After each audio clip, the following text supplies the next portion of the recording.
Puluhan tahun lamanya, warga desa Gendayakan, Kecamatan Paranggupito, Kabupaten Wonogiri, Jawa Tengah, hidup dalam belenggu krisis air bersih. Setiap tetes air adalah perjuangan. Setiap jerigen penuh adalah hasil dari peluh dan kesabaran. Namun, semuanya telah berubah. Gendayakan kini berlimpah air. Tapi perjuangan menuju titik ini tidak semudah membalikkan telapak tangan. Adalah Romel Novrianto, anggota Mapala Gapadri Yogyakarta, yang sejak awal terlibat dalam eksplorasi Goa Jomblang Ngejring. Romel, pemuda asal Riau, yang kala itu masih duduk di bangku kuliah dan bertempat tinggal di Yogyakarta, rela bolak-balik ke desa Gendayakan demi menemukan sumber air bagi warga desa Gendayakan. Kita pertama kali datang ke sini itu 2019. Di 2019 itu, seingat saya itu kemarau panjang. Kemarau panjang, jadi pertama kali kita sampai di desa ini itu kayak saya kira nggak berlebihan kalau saya bilang tandus gitu ya. Karena kenapa? Jadi banyak batang pohon cuma daunnya sudah nggak ada. Proses eksplorasi di Goa Jomblang Ngejring tidaklah mudah. Gua vertikal dengan kedalaman 200 meter itu belum pernah dimasuki oleh siapapun. Tidak pernah ada yang benar-benar tahu kondisi di dalamnya.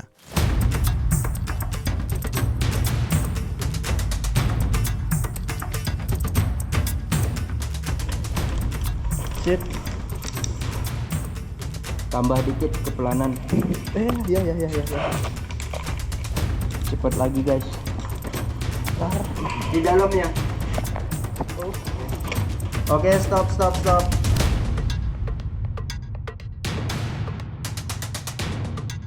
Jadi bentuknya agak susah dijelaskan karena sangat tidak beraturan sekali. Jadi di kedalaman 160 itu masih relatif luas untuk bergerak. Sementara lebih dari itu ada penyempitan yang mungkin jika diandaikan kita cuma muat masuk satu badan aja. Itu ada 3 pit. Cuma pit 1 itu biasanya kita nggak rekom untuk istirahat di situ karena terlalu terbuka. Jadi ketika terjadi rockfall kita nggak bisa menghindar. Pit 2 ini lebih ada tempat yang aman daripada pit 1.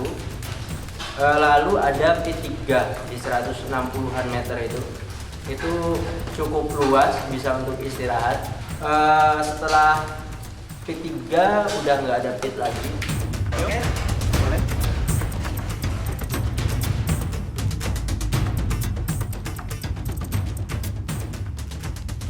Jadi air yang ada di dalam itu kita dorong menggunakan sistem pompa dorong.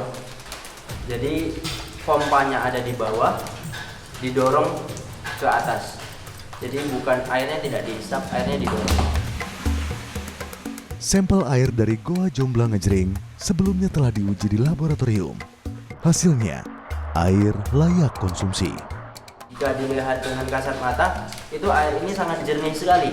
Tapi karena memang air ini sumbernya dari batuan kars, tentu ada zat kapurnya di situ. Untuk menurunkan material-material tersebut ada kesulitan tersendiri karena tandon itu kan ukurannya besar ya, rawan sekali ketika diturunkan dia akan membentur dinding goa. Jadi ketika dia membentur dinding goa akan terjadi rockfall dan itu sangat berbahaya untuk tim-tim kita yang ada di dalam. Itu baru tandon, belum lagi kita menurunkan ada besi UNP panjang 12 meter. Itu juga dalam bayangan saya itu sangat mengerikan ya. Karena besi UNP ini ketika diturunkan membentur dinding-dinding goa.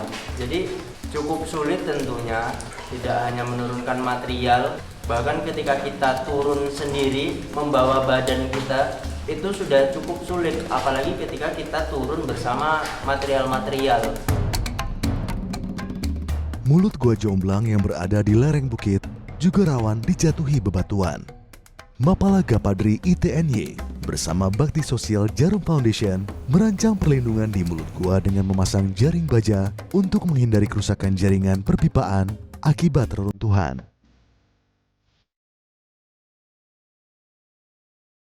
7 Oktober 2019, subuh, gotong royong dan kerja persaudaraan berbuah manis.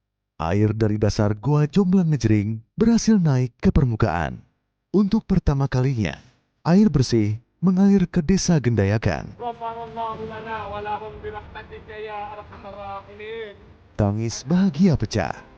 Harapan yang dulu hanya angan, akhirnya jadi nyata. Ya, saya memberanikan diri, warga itu takut. Jangan-jangan air itu mematikan. Ini perasaan warga. Tapi saya memberanikan diri untuk minum, bahkan untuk mandi. Jadi saya korbankan lillahi ta'ala. Kalau seandainya kejadian yang tidak-tidak, itu saya berani. Saking ngongkopnya hatinya, semuanya nangis bareng-bareng. Berdoa, ya Allah, memang betul-betul air bisa dinikmati warga.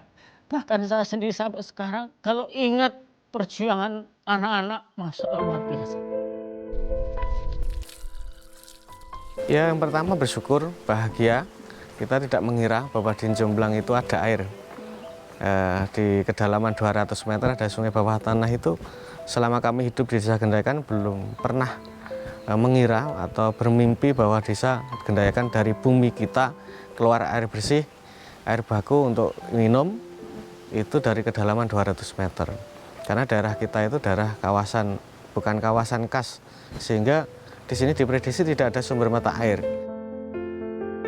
Meski air telah mengalir, tapi tugas Romel dan kawan-kawan jauh dari selesai.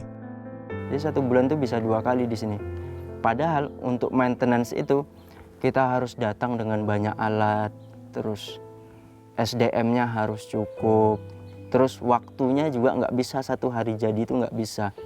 Kita ngeset alat aja udah 1 hari sendiri, turun 1 hari juga, tergantung kerusakannya apa gitu. Cuma kerusakan yang paling umum terjadi waktu itu ya intinya pipanya kena batu, patah, ya sambung, di-shock gitu.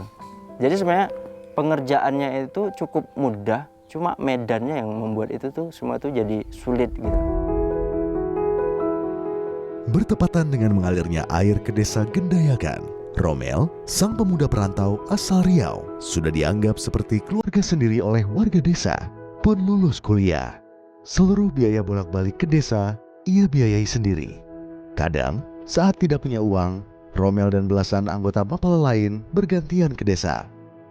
Bagi Romel, ini bukan sekedar tugas, ini bakti pada negeri. Jadi yang kita angkat dari bawah ke atas itu tuh menurut saya bukan sekedar air tapi harapan. Ini mungkin bentuk bakti kami pada negeri gitu. Dari krisis yang mencekik, lahir kerjasama yang menyatukan.